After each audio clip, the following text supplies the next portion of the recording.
नमस्कार, मैं दिनेश और आप देखना शुरू कर चुके हैं बोलता एमपी। भांटर विधानसभा सीट से भाजपा नेत्री संघमित्रा की जोरों से चल रही भांटर की जनता के बीच चुनावी तैयारी। क्या है भाजपा टिकट को लेकर तैयारी? आगे दिए गए इंटरव्यू के बयानों में साफ है, संघमित्रा का चुनावी संकनाथ है।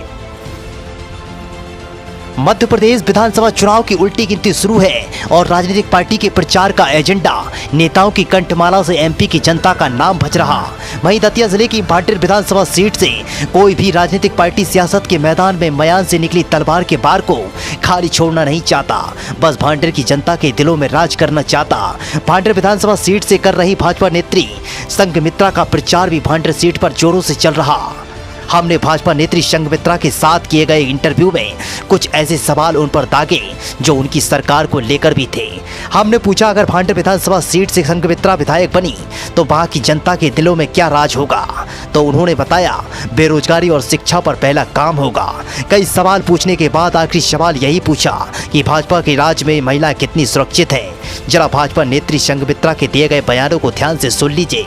दिनेश के साथ बोलता एमपी तक। नमस्कार, मैं दिनेश और आप देखना शुरू कर चुके हैं बोलता एमपी की खास मुलाकात में दतिया की भाजपा अभिनेत्री जिनके नाम का मतलब हो दोस्ती की एकता, नाम संघमित्रा। नमस्कार मैम। नमस्कार दिनेश जी। मैम, इस बार मध्य प्रदेश में किसकी सरकार आने वाली है? सबसे पहले तो आज रक्षाबंधन के शुभ अवसर पर मैं सभी भाइयों और बहनों को रक्षाबंधन की हार्दिक शुभकामनाएं देती हूँ। और रही बात सरकार की, तो निस्संदेह भाजपा सरकार आ रही है, इसमें कोई डाउट नहीं है, बिल्कुल भी डाउट नहीं है। भाजपा सरकार की कितनी सीटें आ सकती मध्य प्रदेश में? हम लोग तो 200 के पार बोल रहे हैं, पर 160 की उम्मीद पूरी मतलब। मैम, आपका नाम भांटर सीट से बड़ी प्रबल दावेदारी को लेकर चल रहा, आगे चल रहा, क्या है वहाँ से? देखिए, ये तो आप कहना है प्रबल दावेदारी चल रहा है, बिल्कुल यदि चल रहा है तो हम बिल्कुल पूरी तरह से तैयार हैं। और यदि सरकार हम पर विश्वास जताती है और टिकट हमें देती है, निस्संदेह हम सीट निकालेंगे और अच्छे कार्य की शुरुआत करेंगे। आप भांटर में बराबर अपनी कार्य की प्रगति कर रही हैं, लोगों के बीच जाना उठना बैठना हो रहा है, तो वहाँ की भांटर की ज़मीनी हकीकत क्या है? ज़मीनी हकीकत अच्छी है, बेटर है, जो अपने अपने हिसाब से होती है। जो भी जनप्रतिनिधि होते हैं वो अपने हिसाब से कार्य करते हैं, और उसके लिए मैं किसी के लिए क्रिटिसाइज़ नहीं करूँगी, ना करना चाहिए, क्योंकि सभी दलों से आ रहे हैं लोग, जा रहे हैं जनप्रतिनिधि, तो उनका अपना विचार है, उनका आइडियाज़ हैं, जिस तरह से कार्य कर रहे हैं वो कार्य अपनी तरह से पूरी ईमानदारी से कर रहे हैं। अब दूसरे को सेटिस्फाई, हर किसी को सेटिस्फाई नहीं किया जा सकता है। भांटर विकास की पटरी से उतरा है क्या? बिल्कुल नहीं। क्या विकास हुआ है वहाँ?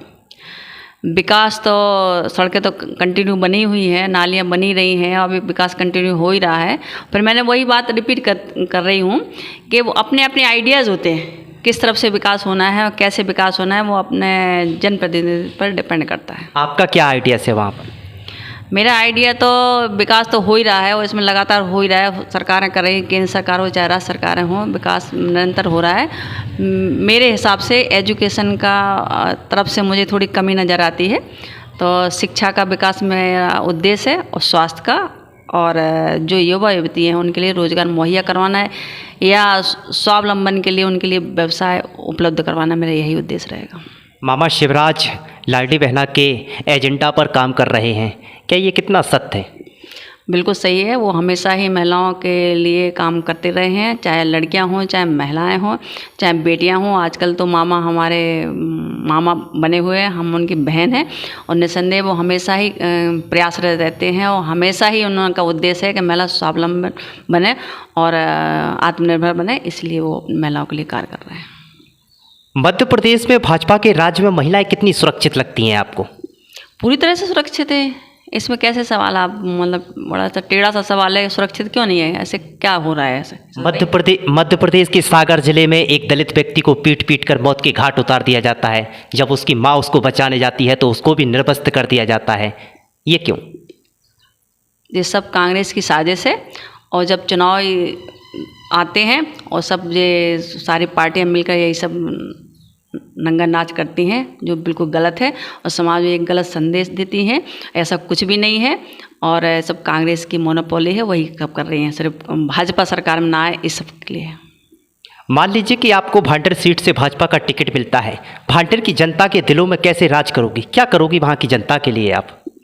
मेन मेरा वही बताया मैंने, मैं एजुकेशन पर काम करूँगी और स्वास्थ्य पर, क्योंकि हमने देखा हुआ है कि स्वास्थ्य की अस्पताल तो बने हुए हैं पर कहीं ना कहीं छोटी मोटी कमी नज़र आती है, क्योंकि लोग जो भी बीमार होते हैं वो उनको सीधा ग्वालियर या झांसी दौड़ना पड़ता है।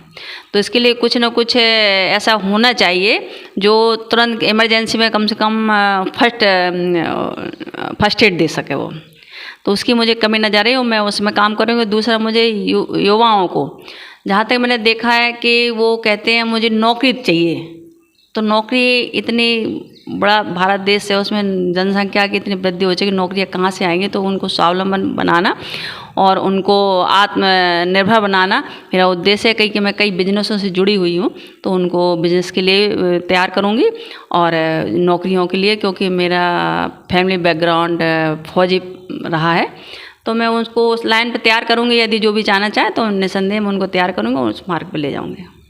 तो भाजपा का आपके राज्य में बराबर विकास होगा? बिल्कुल हो रहा है और होगा और हो रहा है और आगे भी होगा।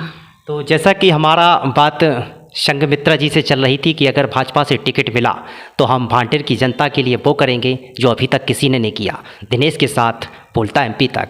धन्यवाद। धन्यवाद दिनेश जी।